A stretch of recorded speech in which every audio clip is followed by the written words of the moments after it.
Olá, companheiros e companheiras. Vejam vocês, a coluna da Mônica Bergamo na Folha de São Paulo, de ontem para hoje, nós estamos falando do dia 12 de setembro, mas de ontem para hoje, precisamente no dia 11 de setembro, às 23 horas, a Mônica Bergamo nos trouxe a seguinte informação, abre aspas, Cid vai citar militares do governo Bolsonaro em delação.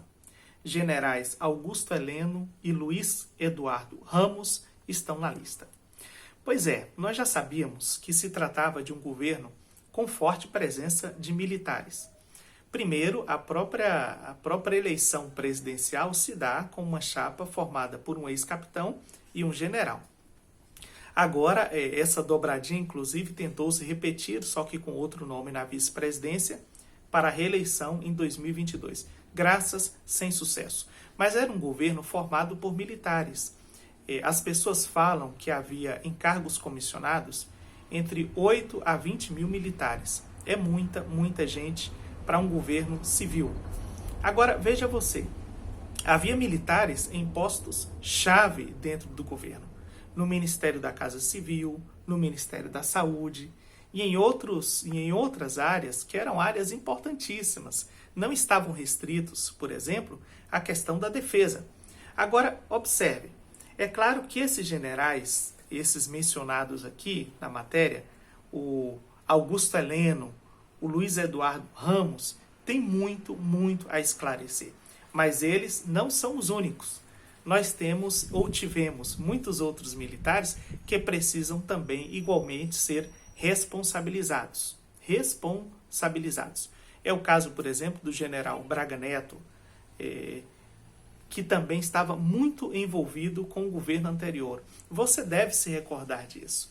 Agora, observe um detalhe importantíssimo que é trazido na matéria da Mônica Bergamo. É que o Exército pode respirar aliviado porque o ex-ajudante de ordens não deve citar militares da ativa em seu depoimento.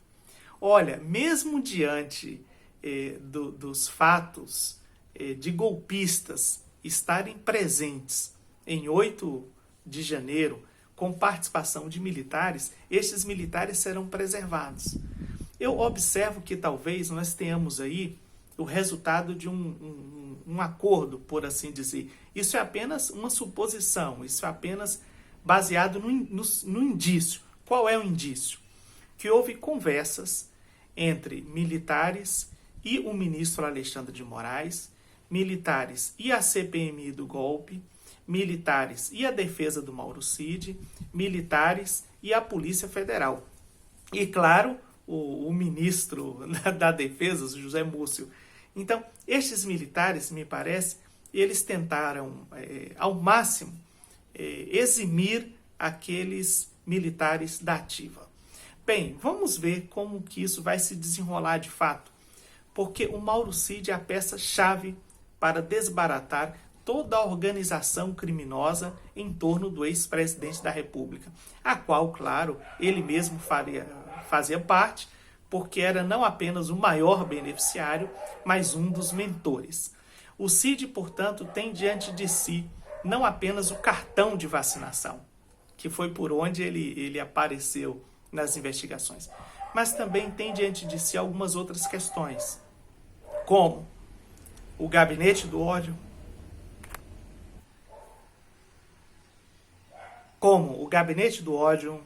as joias, os planos golpistas, especialmente, claro, o 8 de janeiro, mas e todos os indícios de corrupção que estão em torno deste antigo governo. Vamos ver como é que isso vai se encaminhar.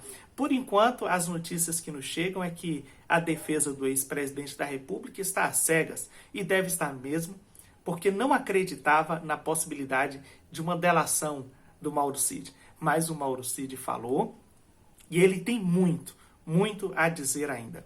E as suas palavras, claro, devem ser ainda comprovadas, e a Polícia Federal segue fazendo o seu papel, o seu trabalho, de dar materialidade àquilo que o Cid tem delatado, tá bom? Muito obrigado por sua presença e por sua participação, mas o que você pensa disso?